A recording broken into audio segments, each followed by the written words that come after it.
Hello, folks. This is Andrew Gilmore with another episode of Mostly Movies, Maybe Music. And this is kind of a milestone show today. You can see I have three guests with me, which is more than I've ever had. And they're all in different parts of the country, so I hope the technology will hold up for the next hour or so.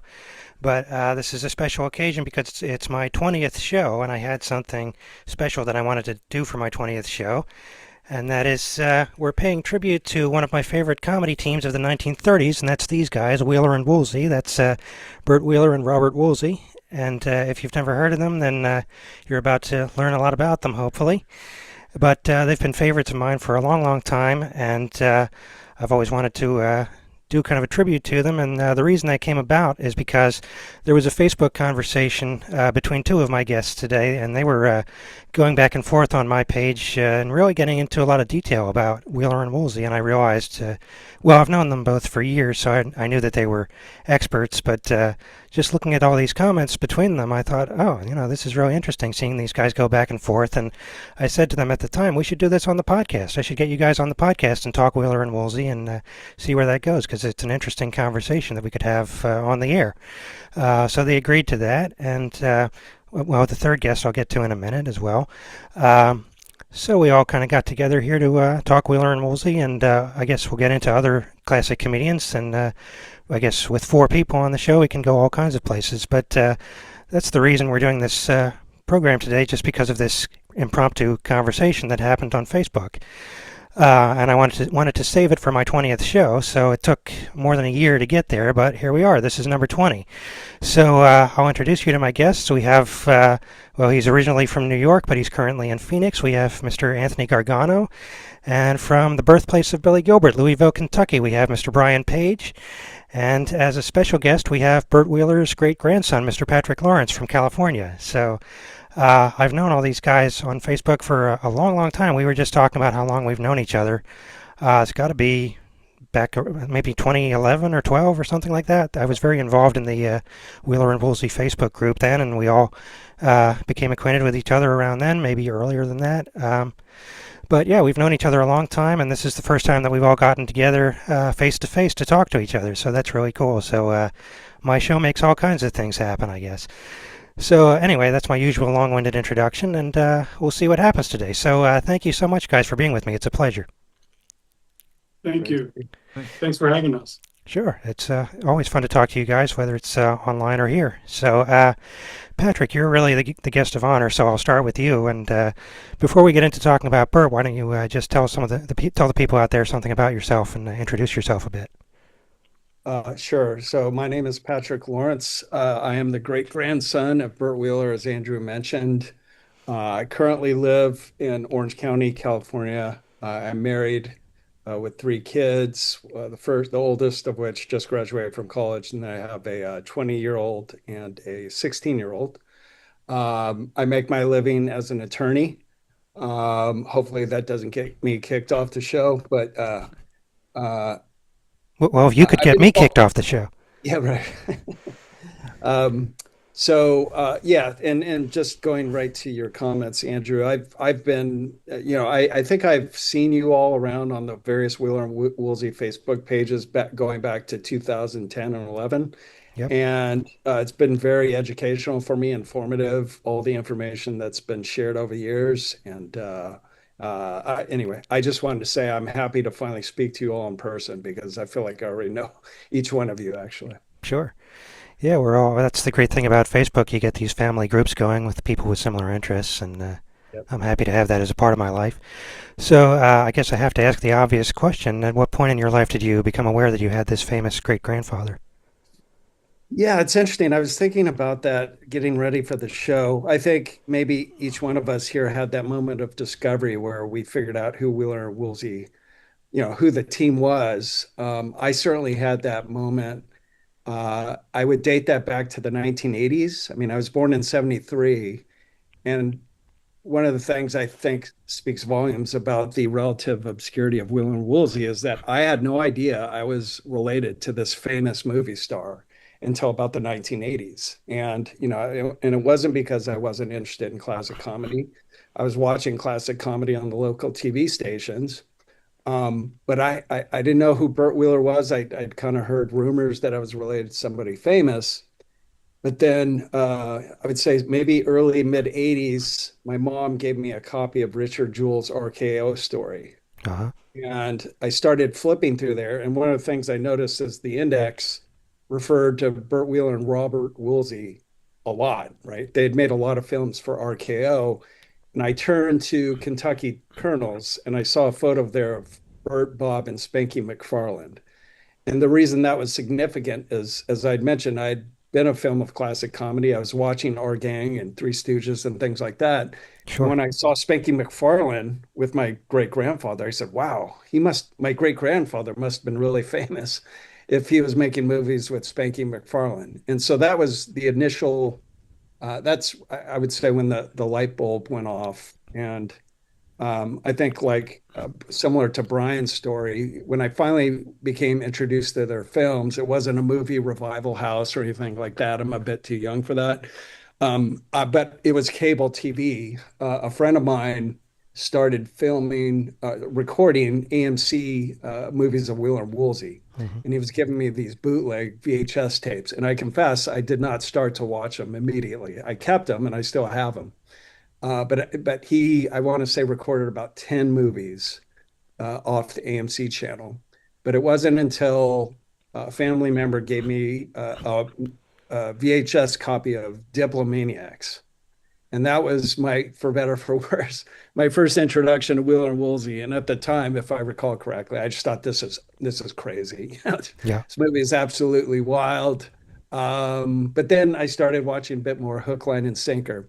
But it really wasn't until that Facebook group, Andrew, 2010, 11, where I just saw these people like rabid fans of Will and Woolsey, and I said, "Man, what is all the fuss about?"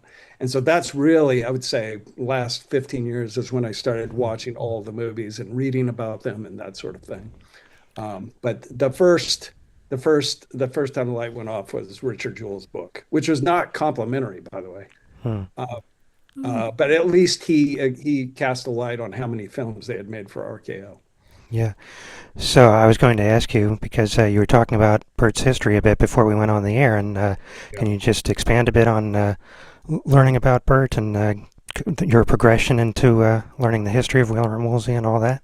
Sure. So uh, I'm related to Bert through my father's side of the family. And so my parents had separated pretty early on. And so didn't really have a lot of exposure to that side of the family, Bert's side of the family.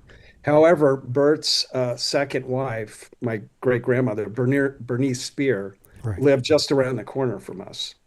And the other person who lived in the same city was Bob Woolsey's widow, Hmm.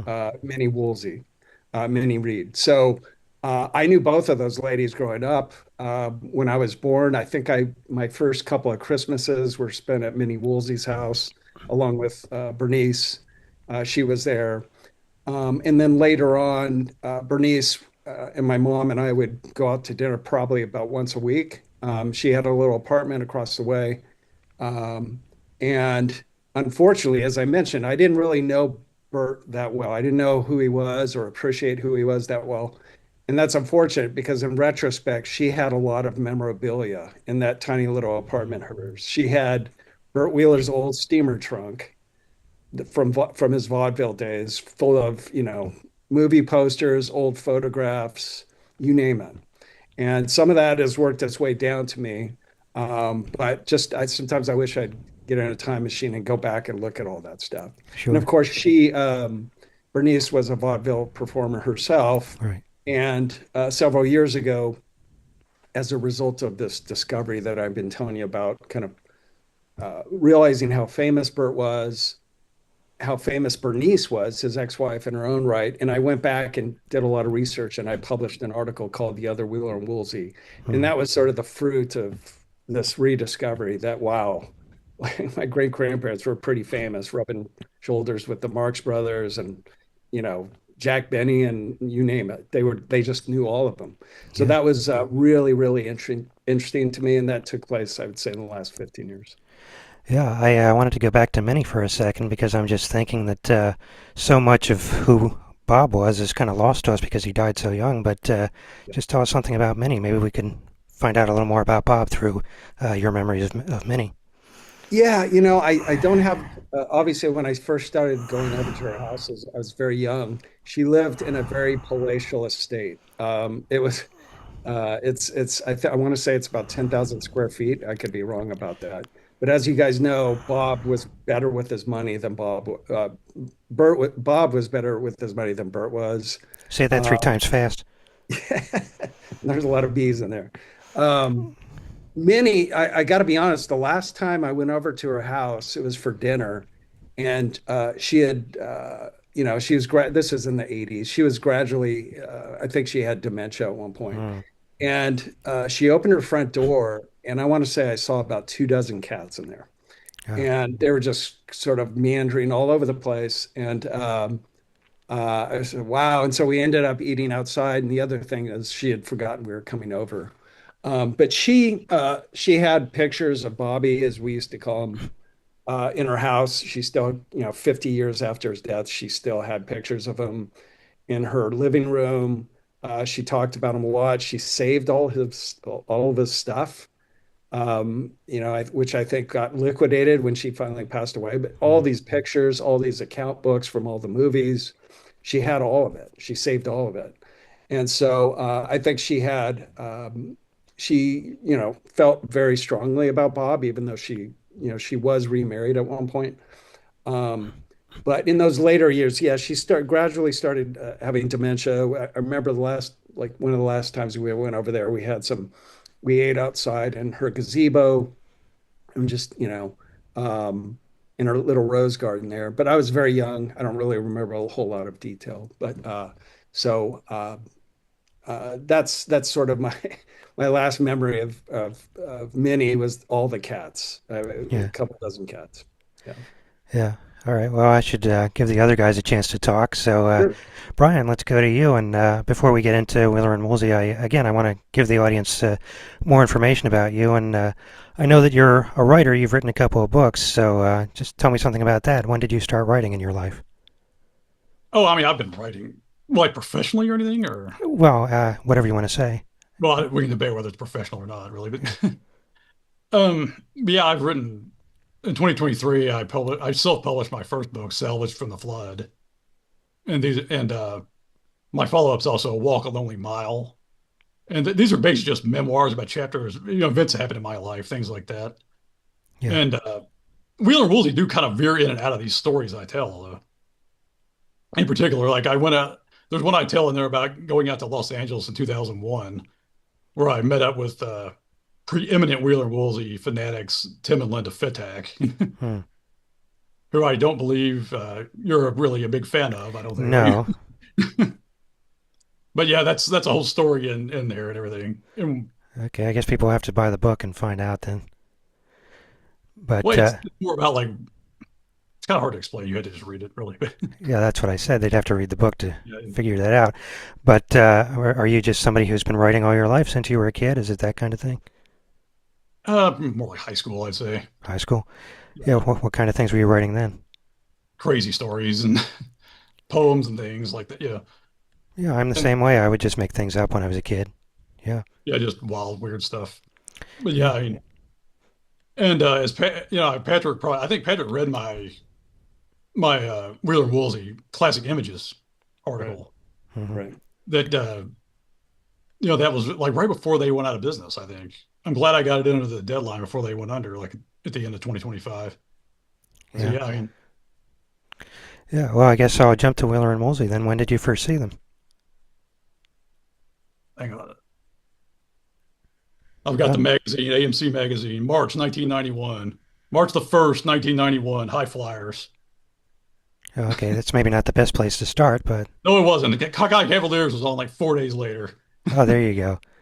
but I beat it with that High Flyers. It's amazing. I watched another one, but Yeah. So I gather you were interested in classic comedy before that? oh yeah, I mean, let's see about the Marx Brothers, Animal Crackers with the Marx Brothers. That was the first classic comedy I saw. Also on AMC, like right, it was kind of like when AMC first went to more of an all-day format. Yeah. Does anybody remember this? Like when they used to be like splitting time with the Travel Channel, it seemed like, or something. That's before my time. You But know, Yeah, all they. my AMC copies were bootlegged, so I didn't actually have the full experience of watching AMC. I just got the recordings of Bert and Bob. yeah, I used to have to buy bootleg DVDs because they were the only way I could get them, and they all had the AMC logo on them. I remember that. But then, fortunately, Warner Brothers put them out officially, so they're out there now. But back in Yeah, our but day, you had to dig a bit. So, yeah, what else influenced you besides Animal Crackers? I want to expand a bit on your love of classic comedy. well, I mean, Wheeler and Woolsey were kind of just on TV to me at the same point in time. Yeah, Like I didn't really view it as any. The first I ever recalled hearing of them was Half Shot at Sunrise, and this was shortly after I started sixth grade. Came home from school off to get off the bus, and it was on at 3 o'clock on AMC. And I was like, I don't know who this is. There's some other comedians I haven't heard of. So I just looked them up in Malden's book, and it was like, he got like 2.5 stars. I was like, oh, that sounds okay. But I didn't watch it. oh, there you go. Not at the time, I didn't watch the movie. Yeah, But I kind of made a mental note of it, and it took me another year before it came on again, or I found some outlaw VHS company that had it or something. That's how I finally saw it. But yeah. So when you saw High Flyers, was that interesting enough that you wanted to watch more of them after that? well, I'd already circled that and Cockeyed Cavaliers in the magazine. Oh, okay. Yeah, That's so not the original copy of that magazine, by the way. That my original ones all got flooded out years ago. oh, But well, like that's when I got off eBay. oh, I had a yeah. Yeah, so then when you saw Cockeyed Cavaliers, that turned the corner. So then what was the progression from that to being the fan that you are now? well, that came on at like 10:30 at night though, so I didn't see all the movie. I had to go to bed, school the next day. But I mean, it was really I kind of just watched their stuff, not knowing quite what I thought. And then finally, about it was like in around spring break that year that Peach Reno and Yeah, Everything's Rosie were on a double feature, like 6 in the morning and 7:30 or something, I think. And Peach Reno's what finally did it. I was like, okay, this movie is great. yeah, I was like, this one's awesome. I liked it. I mean, yeah, I don't. Cockeyed Cavaliers didn't make me a fan because it's like at that point I'd seen one that was kind of, and then well, I was like, okay, that one was better. yeah. Yeah, I was the same way. It took me maybe three or four movies to get into them, but they once they click, they click. What's the one that clicked for you? Probably I would say either Diplomaniacs or Cockeyed Cavaliers, somewhere in there. I think I saw them close together, and that was what did it. I will say, Diplomaniacs is not one I would start people on. Well, no, there are obvious reasons for that, but I still think it's funny. Nor would I start people on Crack Nuts either. But yeah. No, but yeah, there was something about Diplomaniacs the first time I saw it because it was so off the wall, and I like surreal humor. I like the Goon Show and things like that. So something about that did it for me at the time, and here I am talking to you guys, so it paid off. Yeah, it's one of the interesting things, and I want to get to Anthony in a second here.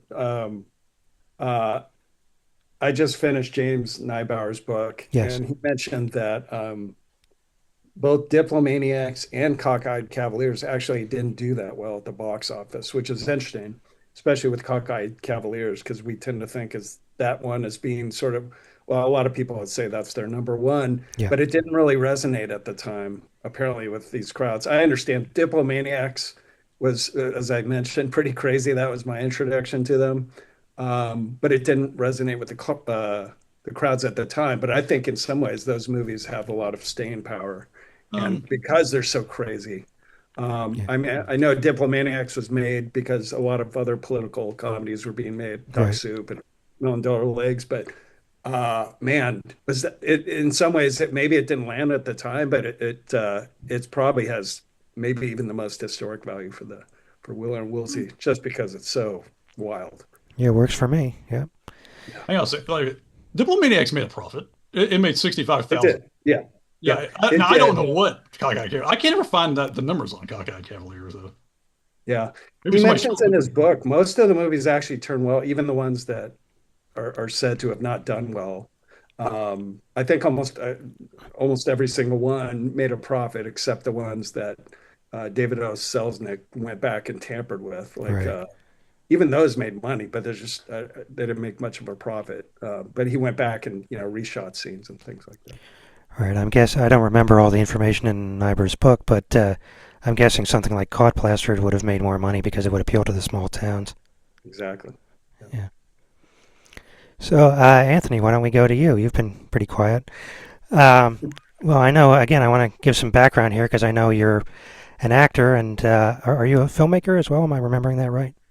Actually, first off, I just want to say hello to Mr. Lawrence. It's a pleasure, sir. I've never, spoken with you before, but I've been watching your great grandfather's films for 35 years, and that's one of the reasons why I'm here. And it's just amazing to talk to you guys today about, Wheeler and Woolsey, who I've just loved forever. Um, but yeah, no, I started out. The funny thing is, the very first time I acted, it was in a school play. I was in seventh grade, and I know this is going to sound like a lie. It's not. I was Bud Abbott. It was the play was called Make 'Em Laugh, and it was pretty much a series of vignettes. It was comedy and music. It was comedy sketches and then musical numbers. And me and a friend of mine who played Lou did Who's on First. The day of our very first performance, the first time I ever really acted in front of anyone, that very morning, and like I said, this is going to sound untrue, but I promise you it is not, was the first time I ever saw Wheeler and Woolsey in full, a full film. It was Hook, Line, and Sinker, AMC. It was the spring of 1992. And even though it's not one of my favorite films of theirs now, just seeing that film that morning and watching those two guys work off each other, I just was immediately, I want to see more of these guys. That was the beginning for me, and that was the very first day I ever acted. So it's a really interesting kind of like connection there, you know? Yeah. Yeah, and that did kick off me wanting to be an actor. So I acted throughout high school, into college. I did go to film school, and I did write and direct a few short films. I continued on from there, and I was acting in way off Broadway kind of stuff in New York City. I even got to direct a few plays, which was cool, for a couple of theater festivals in Manhattan. But what happened with me about, I would say around 2010, 2011, I was sort of, my heart wasn't as into it anymore, like the performing. I still love films. I still watch classic films. I go to the movies all the time as well. But yeah, I just kind of was, I felt like I'm just doing this because I know how to do it, not because I'm really in love with it anymore. Hmm. So that's kind of when I stopped. But yeah, I had a blast. Film school was one of the best times of my entire life, where I just had the freedom to sort of create, and I kind of did the Woody Allen thing. He was a big influence on me, being from New York. I did the writer, director, actor thing when I was in film school, so I put myself in the films. Largely because of Woody Allen and Buster Keaton, who are two of my biggest influences. Sure. And and yeah, I absolutely loved that time. So it was a good run. It was a fun run. Yeah. Yeah. Well, tell me about some of the plays that you did. I used to do some community theater myself. Oh man, I did. Let's see, a play called Fiorello. It's Yeah. a musical comedy based on the Mayor LaGuardia of New York City. I was in Bye Bye Birdie. I played the Paul Lynde role, Hmm. Mr. Harry McAfee. Love Paul Lynde. Also, he was he was someone I always enjoyed watching. Um, oh man, so many different guys and dolls, Fiddler on the Roof. Um, yeah, just a ton of stuff. Kismet, I was in a farce called Lend Me a Tenor. I've Um, heard of that. yeah, yeah. There was one I did called the 1940s Radio Hour, where I played the sort of resident comic Neil Tilden, and I based that character on Bob. Huh. So I did I had the glasses, the cigar, I parted my hair in the middle, I got a sort of this gray suit, the kind of suit that he'd wear in some films, and yeah, so that was a lot of fun because that was sort of like taking my love for character and sort of wrapping it, you know, combining my own comic like intuition with someone I love, you know. I kind of did that also when I played Harry McAfee with Paul Lynde. I Yeah, kind of blended Paul Lynde's mannerisms and some of the way he spoke with my own delivery, I guess, you know. yeah. So, what's the weirdest thing that ever happened to you on stage? Probably, I would say there was one time where it was the closing night of a show. And I was like, I wonder what it would be like. Because, you know, you always read these stories about actors that drink, you know, and then go out and give a performance, you know, Yeah. like Richard Burton or John Barrymore. So I was like, oh, it was a matinee performance. It was the final day of the day, you know, day of the show, the run. And I was like, I wonder what it'd be like to like. So there was wine backstage because it was the final show. So I just started drinking during the Yeah. lead up to the performance, and I did the show drunk. Wow. And that is the craziest thing that I've ever done on stage, or that ever really happened to me on stage, because I got through the show, but it was August in New York, and like it was hot, and the AC in the theater didn't work very well, and the lights were just like burning down on me, and I'm like, yeah, I'm never gonna do this again. But like Well, I wanted to try it, so I was like, oh, let's see what it was like for Barrymore and all those guys to go out and do a show like this, you know. what show was that? That was a show that was I think it was called Just Call Me Nikki, and it was an original. This playwright in Nyack, New York, she would write and produce her own plays, and she'd just have like local talent audition. And that's what happened. You know, I was like, oh, I'll try. And a couple of my other friends from high school. This was after I graduated high school when I was in college. I was like, yeah, I'll try out. And a couple friends of mine from high school who I knew in high school worked with in high school on stage. I got to work with them again on it. So it was fun. It was a good time, you know. Yeah. So, just getting back to Wheeler and Woolsey, you saw your first film when you were a kid, and then what was the progression from that? Well, basically, what happened was after seeing Hook, Line, and Sinker, whenever AMC would, because AMC would always run, you know, their films like Brian was saying, 6, 7:30 in the morning. So it was always when I was getting ready for school. So, you know, I caught like little bits and pieces of other films. I remember catching pieces of Diplomaniacs and a little bit of The Rainmakers, a little bit of Too Many Cooks. So I would just see like kind of glimpses of them here and there. Hold'em Jail was another one, and I loved everything I saw. It was tough to kind of catch a whole film because I was always watching, getting ready for school. So Diplomaniacs was actually released to video in the RKO collection by Ted Turner's company. So I asked for it that Christmas because I wanted a complete film of theirs on, you know, in my home video collection. I was a kid, but I was like weird like that, you know? Um, and I loved it. First time I saw it, again, like I was a weird kid. So I loved Diplomantics straight up. I loved the lunacy of it.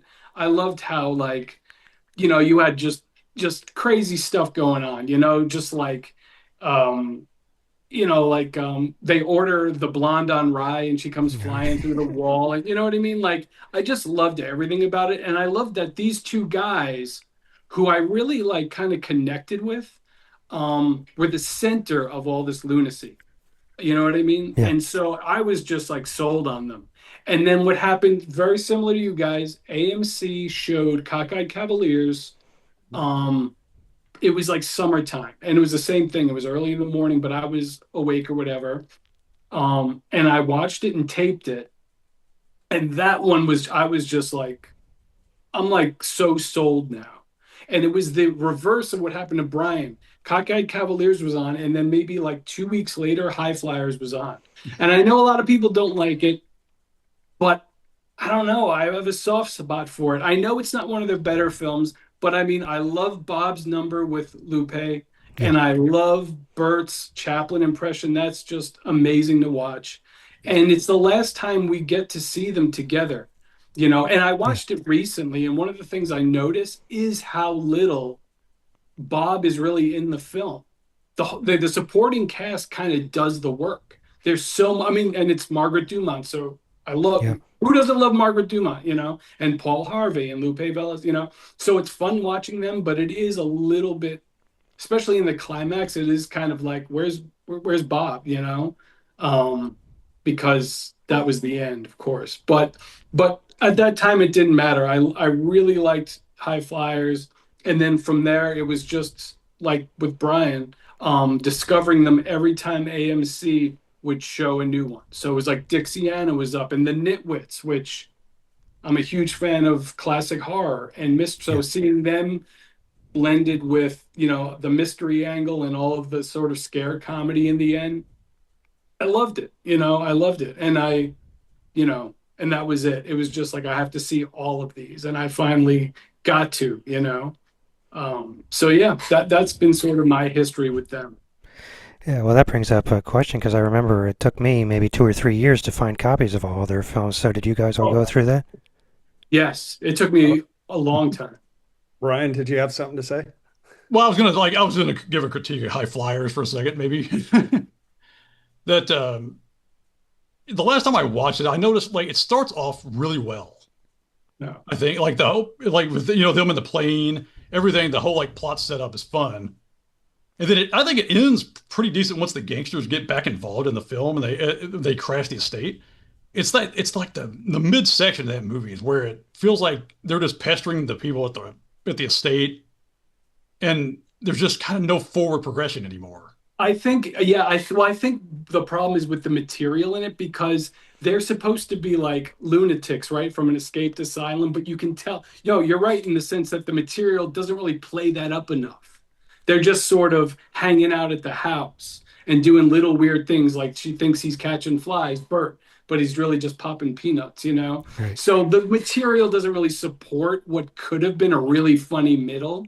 I agree with that. I'm not saying it's like one of their best films, but I feel like I have a warm spot for all of the films, including Too Many Cooks, which I know a lot of people don't. And Mm, but I have like a warm. It's fun watching Bert and Dottie work off each other yes. only. You know what I mean? And they had such a nice chemistry and such a nice off-screen friendship that for me, for 77 minutes, it's pleasant. It's not one I'm gonna revisit a ton, but it makes it pleasant enough for me. I think the biggest dilemma with the two solo movies, Mhm. that and Everything's Rosy. And this is actually believe it or not, a woman like the U of L daycare that I was going to at the time. I actually let her borrow some of this stuff because she, believe it or not, her parents were big fans back in the 30s. Hmm. Oh, okay, yeah. Friend of somebody who actually knew who they were.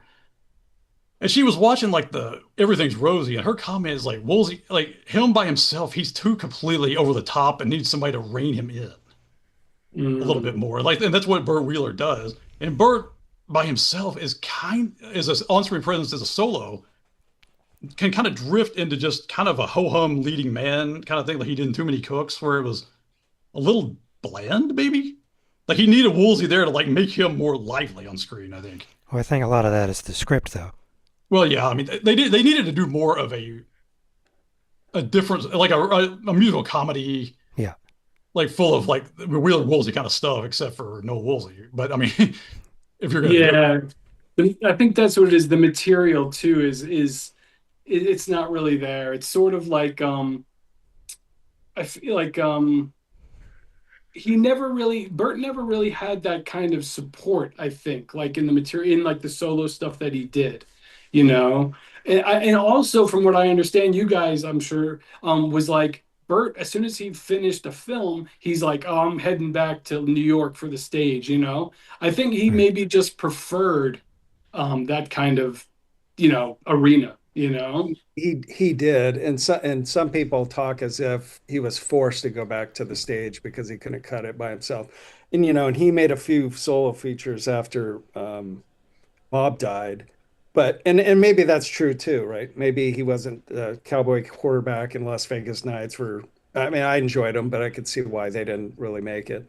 But I think one of the most insightful things is when Bert and Bob went on back on a little stage tour. I forget which movie they did it with, and Dorothy Lee went with them. And she has a comment either in Ed's book or maybe Ted and Jamie's book that Dorothy didn't realize how funny they were until she saw them on stage. Hmm. And so I feel like Bert wanted to be back on stage. I mean, he wanted out of Southern California. as soon as, there's no he would go back there anyways, but it's notable that he didn't want to stay there after Bert died, and that's why he spent the remainder of his days in New York and New Jersey. He had a few Broadway shows, but I actually think he enjoyed doing it. He'd rather be on stage, is my impression of him. Right. Well, he came from vaudeville. That's what he was used to. Yeah, exactly. Yeah. Exactly. Yeah. And don't worry, guys, as far as, like criticizing the films, I mean, Too Many Cooks. I'll say it's my understanding that was based on a play, a Right. stage play that was Yeah. turned into a movie, but it wasn't even necessarily a comedy. I know there was, I'm speaking of the play. Um, and so I think if it's my recollection, they hired some people to sort of insert some jokes into it. But I mean, when I first saw that, I just like it's interesting to me personally, but I didn't find it particularly funny either. Um, and some of these other films, I'd probably agree with Mummy's Boys. I didn't find it all that funny. Because he's my flesh and blood. It's like watching a really cool like home movie, So I enjoy all of it, but I don't be afraid of, um, I, Yeah, criticizing or what Mummy's have you. Boys are one of the ones I got off TNT, by the way. That and Silly Billies. Yeah. Yeah. yeah, I think we can all agree it's a mixed bag. Yes, exactly. Yeah, yeah, yeah, and I totally like get what you. I think what it was I went through. Um, I had always wanted to watch all of their films, including the two solos, in chronological order over the course of, just watch one per month, take one Sunday per month, watch Rio Rita, Cuckoos, go through all, and that's what I did. I lived in Arkansas for 2 years. And that kind of got me through those 2 years in a way, because it was a pleasant enough stay. But I wanted to, now that I'm in Phoenix, I'm very happy. This is kind of the climate, the atmosphere, the kind of place I'd like to be. But that's what I did, and I watched them in chronological order, and I found that I didn't dislike any of them. Um, and I found that some, like Too Many Cooks, and even Silly Billies, like there were things about them that I liked more because I just watched them fresh. I felt, I try to put my own opinions, because before rewatching, I agree with you guys. I wasn't a big fan of Too Many Cooks. Even though Hook, Line, and Sinker was the first one that I saw from them, I wasn't really a big fan of that one. I always found it kind of dull without a musical number to sort of liven it up, and the whole Mhm. thing takes place in that hotel. But when I went through and watched them in chronological order, I just sort of, each one was fresh to me. And like I said, some are definitely better than others, no doubt. And Mummy's Boys is one that, um, even though I like that it's very filmic, Right. it's so the atmosphere, and I know Fred Gill gets a lot of crap, for Mhm. his three. You can see that he was very interested in the film medium. He wasn't interested Right. in doing just another musical comedy with these guys. He was, the films aren't great, but I appreciate that he was trying to push them more into like what George Stevens did, push them more into like film and not just musical comedies. Right. So I appreciate those three films. But yeah, Mummy's Boys, you're like, oh, if like, where are the jokes? What's it's nice to put them in a setting like this, and they work well in it. Bert and Yes. Bob, they're nice performances in the film, but there's like, and they're so comfortable in film, like give them rainmakers, give them something where it's not just, and Hip Hip Hooray is great, but it's not just sort of a cream puff musical comedy. Give them stuff with a little bit more like depth or a little bit more serious sort of undertones, and they handle it really well. But the material's just not there, and stuff like Mummy's Boys, unfortunately. I think I think the problem that the three that Fred Greil did is that, well, and this even goes back to the George Stevens ones. They completely stopped writing Woolsey any sort of love interest in these movies. Mhm. Yeah, I mean, if you notice, like, and that's a big part of their act to me. Like Woolsey with Thelma Todd, Woolsey and Lenny Stingle, Right. Woolsey and even Edna Mae Oliver, right? I mean, he had good chemistry with any of oh these great, he yeah. put it with. I mean, he's actually in some ways a better actor than Groucho Marx in that regard, I think. They're not bad actors at all. You know what I mean? And then, but then like at that point, I guess it's because of a post-code thing, maybe. They didn't Hmm. want Wolsey bouncing his double entendres off anymore. So it's like Right. they just never wrote him any sort of female love interest or anything in any of these movies. But then like Yeah. by the last two, they brought back Esther Muir for On Again, Off Again, and then Lupe Velez. So Mhm. you see they kind of were course correcting that part at least a little bit. Of course, we'll never know if I mean, then he dies, but I mean, but Yeah. Well, this is a good show. I haven't had to ask a question for 20 minutes. There you go. Well, yeah, I have a question. I don't want to steal your thunder, Andrew, but I do have a couple questions for the Sure. fans. What if we have? Well, I'm always curious if you're trying to introduce Wheeler Woolsey to the uninitiated, somebody who you know is going to appreciate classic comedy, let's say, but they've never seen any of their films. I'd be curious to hear your take. What's that movie and why Right. you choose it? Well, that, well, Because that, I've had different experience, and Andrew, I know you've yeah. had some experience trying to introduce it to your students. Because I think some of the like the obvious ones come to mind, but I have a few dark horses that maybe don't come to mind that I've found to be successful and having gaining some appreciation for them. Right. I was actually going to ask you guys about your experiences showing them to other people, so maybe we can touch on that. oh Lord. Oh, I can start on this one immediately because I've done this so many times over the years. And I can tell you with my wife, the absolute one you want to start people out with is hips, hips, hooray. Yeah.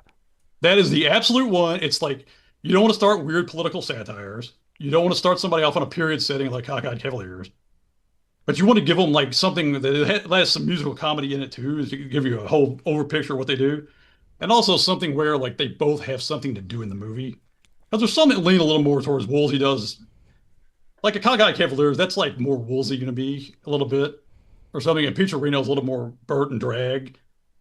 But like you Hip Sips is a good balance of the two of them. Yeah. You get to see a whole like picture of what they do.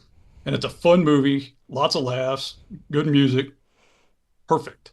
It's a perfect movie to introduce. I don't know if it's my absolute favorite of their movies, but it's like one that you would absolutely make a fan of when you show it to somebody.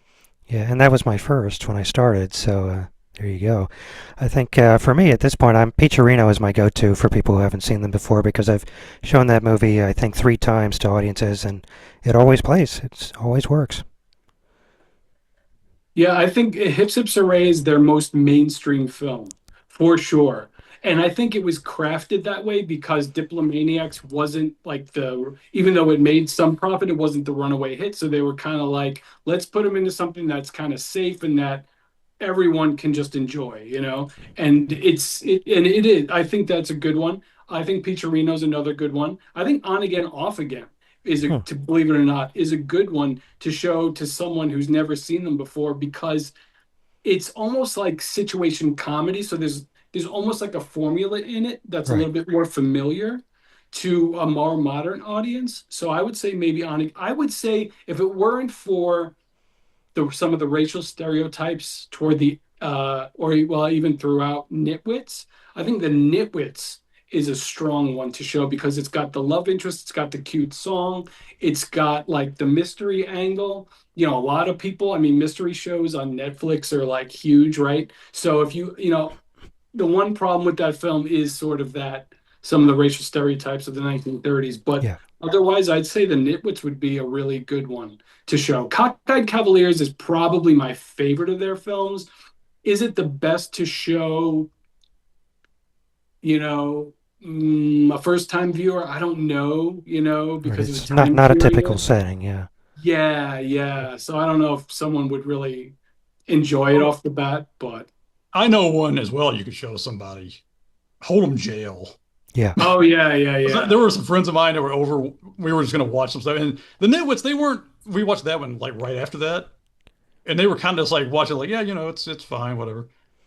Hold 'em Jail, surprise! It just tore the house down.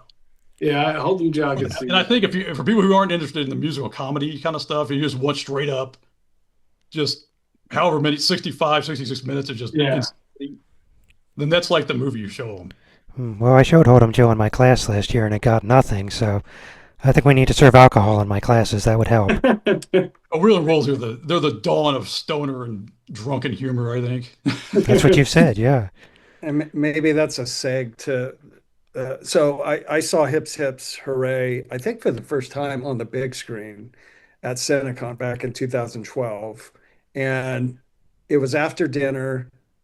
So maybe they benefited from, alcoholic beverages or whatever that were being consumed at dinner.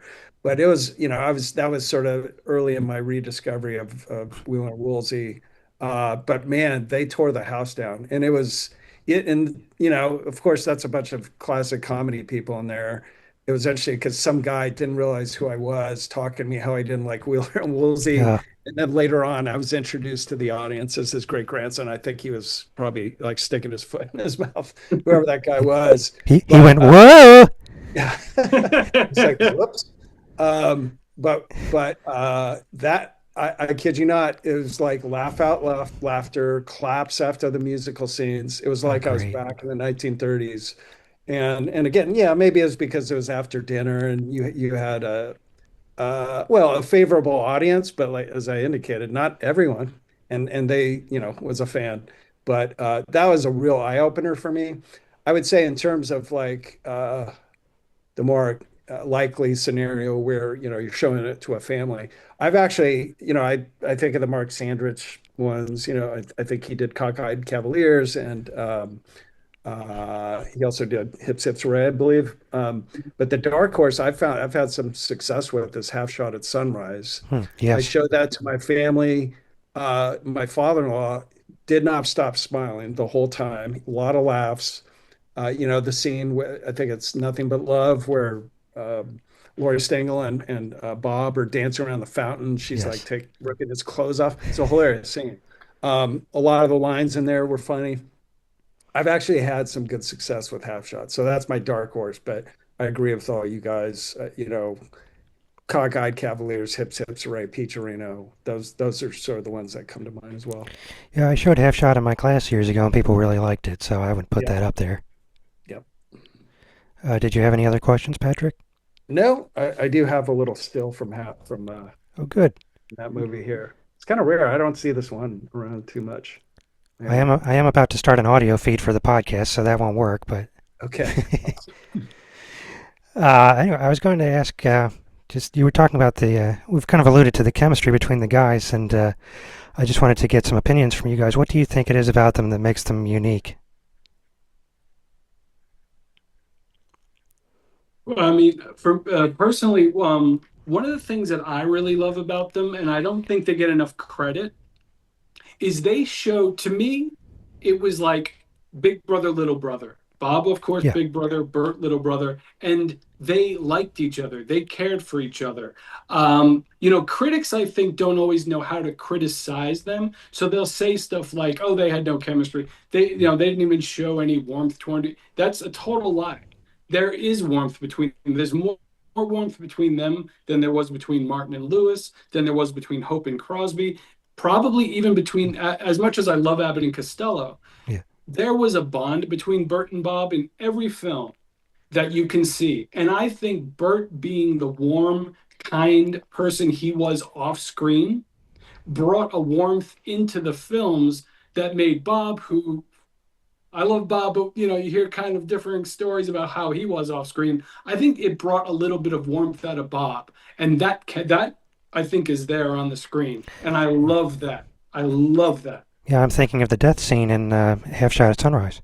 Yeah, yeah, Right. where Bert's about to go out because Bob nudged him, and then Bob immediately feels guilt. And that's played really well. You Yeah, Yeah, know, yeah, I think that's the key difference, isn't it, between them and a lot of other comedy duos to me, yeah, is that the whole idea that they're largely cool with each other. yeah, absolutely. But that's actually why I wouldn't start somebody on a Get Off Again, by the way. 'Cause that's the one film where they're like at each other's throats the whole time. right. Well, Yeah, yeah. that's like a change of pace one to me more than it is like some I'd start somebody with maybe. Oh yeah, no, total change of pace. But I think just to throw it out there, to be like, this is them to a modern audience. It's not a film that feels super dated. That's kind of where I was going with that. that's kind of like what I, yeah, I forgot to mention Abbott and Costello. There's some other ones I saw before I saw Wheeler and Wolf. I saw, yeah, just stuff, the main stuff like Meet Frankenstein or The Time of Yeah. Their Lives, I think was another one they showed on AMC, which would, by the way, Time of Their Lives, that would have made a good Wheeler and Woolsey movie a decade earlier. Mm. You put Bert in that Lou Costello role, Dorothy Day, Yeah, yeah. Marjorie Reynolds, Woolsey is the Abbott bad guy version of him, and then like the later version of him, in the modern day setting. But yeah, but as more I watched them, the more I saw how antagonistic they were, that Bud Abbott was towards Lou Costello in a lot of their movies. Yeah, definitely. The way he would just like, I mean, he's just bullying him and like yelling constantly at him, and I'm just like, who wants to? I was imagining myself, why would anyone want to put up with this guy yelling at him? You know what I mean? Yeah. And it's something that just always rubbed me the wrong way a little bit. The more I saw, I don't know. What do you guys think? I mean, Yeah, that's true. I guess I mean, I do like Abbott and Costello, but maybe not as much as I used to because of things like that. I mean, I still love them. Though I kind of look at it more like Lou just kind of Lou's character just has nowhere else to go, which kind of throws a little bit of, pathos and sadness into that situation. But that's kind of how I see it. So that's why he sticks with Bud. It's like without Bud, he's kind of like just this man child lost in the world, you know? Yeah, Yeah. I would say, it somebody could say that, look, these two guys are just put together for Rio Rita and didn't really work together, and it's not really, they weren't an organic comedy team, but they, I mean, I think they worked together. And it wasn't just a relationship of utility. Obviously they were very successful for RKO. They made a lot of money. They did have their disagreements. I mean, I think maybe it was shortly before So This Is Africa, where Bert went back east and was trying to do the stage again, and there was reports in the press at the time that they had a falling out, but then they got back together again. Studio heads tried to split them up, with the solo movies, realized those didn't work so well, so they brought them back together.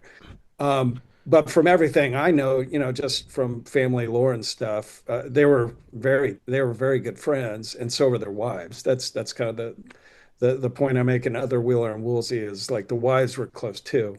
Hmm. Um, and then when Bob died, some of the things that Bert said to the press were, pretty moving. I think he referred to Bob is his dearest friend. So you don't say things like that in a moment like that if it's not true. So I actually do think they got along very well. I think there's a movie out there which I haven't seen all their films, believe it or not. But it was one of the later ones. Maybe it's on again, off again, where they're actually pitted against each other. Or was that? Yeah, Yeah. that's the one. Yeah, where they experimented with that, and I've been told even that worked. I Like, liked it a lot. Yeah. yeah. Um, so I don't think that's an indication of the relationship or whatever. From everything I've heard, that yeah, they got along very well and they worked well on screen. I mean, the proof is there.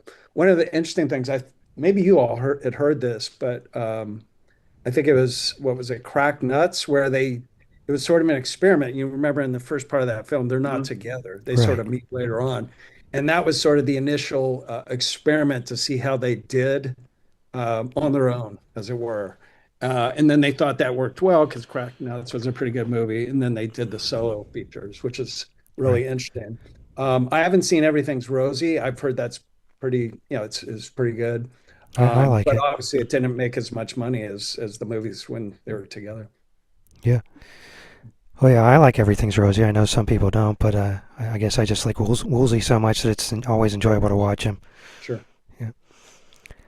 I was going to touch on Dorothy Lee as well because we actually chose the right day to do this. It's Dorothy's birthday today, so Wow. I just wanted to hear some comments from you guys and what you think she contributed to the team. Yeah, as a fan of Too Many Cooks, right? No, but no, I love her chemistry with Bert, and every time they do a musical number together, even some of the ones, even the one in Crack, we were just talking about Crack Nuts, that I know was filmed later. They weren't sure if they wanted a musical number for that. Then they shot it to just throw it in like kind of last minute. It's always awesome, and I love her contributions to the film. Half Shot at Sunrise is one where she has a lot to do. Yes. Like she literally, she's kind of like she can get them in so much trouble at various points throughout that film. And she's really like it's really fun watching her. She had less to do as the films went along, and we won't even get into. I love so much of Girl Crazy that we won't get into. Like, I don't want to say on your podcast what I think of Selznick for messing with Right. that film, but man, that movie would have been, I think, one of their best because you had Gershwin songs, right? And you had the classic Gershwin songs and great material and a really fun plot. And you had Dottie in there and Bert and Bob, and everything's working. And then you come to the replaced refilm numbers, and you're like, oh yeah, this is where like, what did they do? Yeah. Because everything else works so well in that film. But that's one where I think Selznick hurt her, right? Yeah. Like he cut a lot of her stuff out of there. But I mean, love Dottie. We all Yeah, do. I echo the same comments, really. And it seemed like like any of the later ones, like it just felt weird to me when Bert Wheeler was in a movie with somebody else besides her. Like when I guess maybe Betty Grable was who first replaced her in Hold'em Jail. Yeah, yeah. Right. That was the first one after she left RKO for a while, and it Yeah. just felt weird. It was weird to see, and then maybe not as much in So This Is Ever because that's just crazy anyway. I can't imagine her being that Tarzana role or whatever. Right. But yeah, it just was a different vibe without her in the movies to me. I don't know. The chemistry was off a little, Yeah. yeah. Yeah. I do like Mary Carlisle though in Kentucky Colonels. Yeah. Patrick, anything from you about Dorothy? Well, I think Bert preferred to work with Dorothy. I mean, they obviously had some chemistry on film. There were rumors that it was more than that at one point. Um, I think he was seen with Sally Haynes dancing, and people. It was reported in the press that it was Dorothy Lee, and there was a romantic. So and then we know in later years he would stay at Dorothy's house with her then husband when he was doing various shows. I have a recording of him doing Little Mousy at her house. Hmm. I don't know. This is like in the 50s or 60s. So, obviously they got along off the screen as well. So again, I think just like Bert, like Bob, they worked well on screen and they liked each other, away from the cameras. Yeah. Well, I guess I can go around again with the next question. Favorite co-stars besides Dorothy? Oh man, so many. I mean, I love the number that Lupe does in High Flyers with Bob. Yeah. It's always good to see Boris Karloff, Sure. crack nuts. Edna Mae Oliver, I think, is terrific in the Brilliant. films she did with them. Really, she almost steals those movies. She's her one-liners and her just like I'm sick of it all attitude, Yes. is great. Edgar Kennedy. I really like Stanley Fields in Well, I would hope so. right? How can you not like, Bogardus, right? Yeah. Um, oh man. Thelma Todd, of Oh, yes. course, and Oh, of course. Yeah, yeah, yeah, yeah. think she works better. I think she works better with Woolsey than she did with Groucho. Yeah, I'm I gonna think lay that's that out. fair. Much Yeah, as I I can love the see Marx that. Brothers, of course. Yeah. Willie Best. Sure. I know Yeah. they liked working with him. Um, and I don't know. He's a different presence and doesn't get recognized often enough. I like his in those latter movies that he makes an appearance in. Yeah. Oh, Marjorie White. Let's not forget her. Yep. And Yep. Margaret Dumont, of Yes. course. Always love seeing her. Yeah. It just came back to me. Billy Gilbert is in Cockeyed Cavaliers. Small part, but Yeah, small, yeah, in the restaurant. yeah. But shout out to Billy Gilbert nonetheless. Well, let's see. How about favorite scenes, favorite moments? Oh, so many to even think about it. Yeah. One, what one always comes to mind though, you guys, Alma Mater, the Cuckoos. Oh, yeah. That's a lot of fun. Oh my God. It's amazing, that musical number. It just lifts you. It just like you could be in the most depressed like that number, watching them do that number, just like, yeah, you're just elated. I enjoyed the crazy house routine in that Yes, as well. yes, absolutely. Yes. Well, and that, of course, Clark and McCullough had done that on Broadway first. Right. The Ramblers, I think it was called on Right. Broadway. Right. But that's fun to see the guys do that. Oh, Yeah. I'll tell you the single here's like the single if you want to show anybody anything to start them out with. You mentioned Reno. That dance number. Yeah. Oh, God, yeah. That dance number for Reno is like the thing. I even showed it to my Classic. grandmother back when I first, and she was howling at that. Like Excellent. absolutely about the point where his dummy crashes against the Oh, stage, right, right, howling. Anytime they dance together, it's just joyful. And if real quick before Patrick goes, you know what a lot of people don't talk about because they don't love the film? The chase scene in Nitwits is excellent, but that often gets praised, because it's so insane. The runaway locomotive scene in at the end of The Rainmakers, Hmm. whether or not you like the film, Bert and Bob play off that rear projection, I think, really well. You really believe they're on this train loaded with dynamite. Their performance in that climax is really good. You totally buy it. Not all comics do rear projection like well. Yeah. I'll mention, just because it was so beautifully shot, the Reno, the transition scene where they go from a law firm to a casino, just how smooth that is. I mean, it was very impressive to me. Um, uh, the drag scene. I mean, I think there's even one scene there where Bert's in drag at the table and you can hear somebody off camera laughing at his jokes. I think he was talking about the football team and like it was so good they kept it in or weren't able to, you could hear somebody cracking up in the background. So that's an eye opener for me as, obviously it's my great grandfather doing drag, but it's his voice works with it. He's kind of got my dad's the same way. He's kind of got a high pitched voice. Yeah. That scene comes to mind as well. Well, we can't forget just keep on doing what you're doing. Yep. Mm. Yeah, I think isn't that the scene where Dorothy maybe she fell from the chandelier or Right. whatever? Yeah, I back. unfortunately when I read that, it always sort of, I can't get that out of my mind. It's a great scene, but she apparently fell from the chandelier and hurt her back or whatever. But otherwise, yeah, it's a great song and a great shot. Yeah. Well, I feel like we're winding down. It's been about an hour, so I want to thank you all for being here. And any final thoughts before we go? It's been awesome. It's been a pleasure talking to you guys. Patrick, again, like I said, like it's a real pleasure, man. Like love your great grandfather. Love all the stuff that he gave us.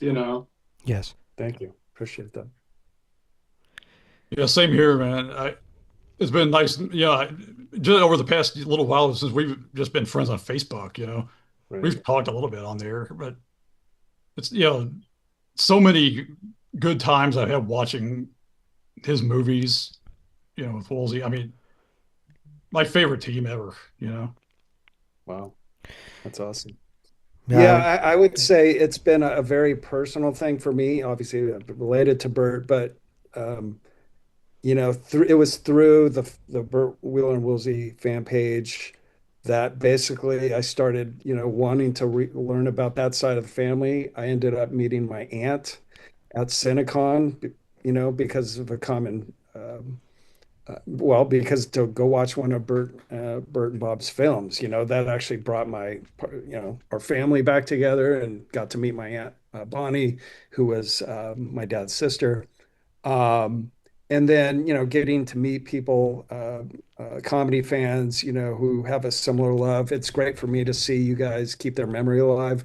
I'm sure you guys can guess, but 99% of the time when I introduce myself as Bert Wheeler's great grandson, like they just a blank stare, yeah. no one, but I'm like, you don't understand. These guys were world famous and it wasn't that long ago. They were literally world famous. Yes. So it's awesome to me to see guys like you. And it's a small club, but it's growing.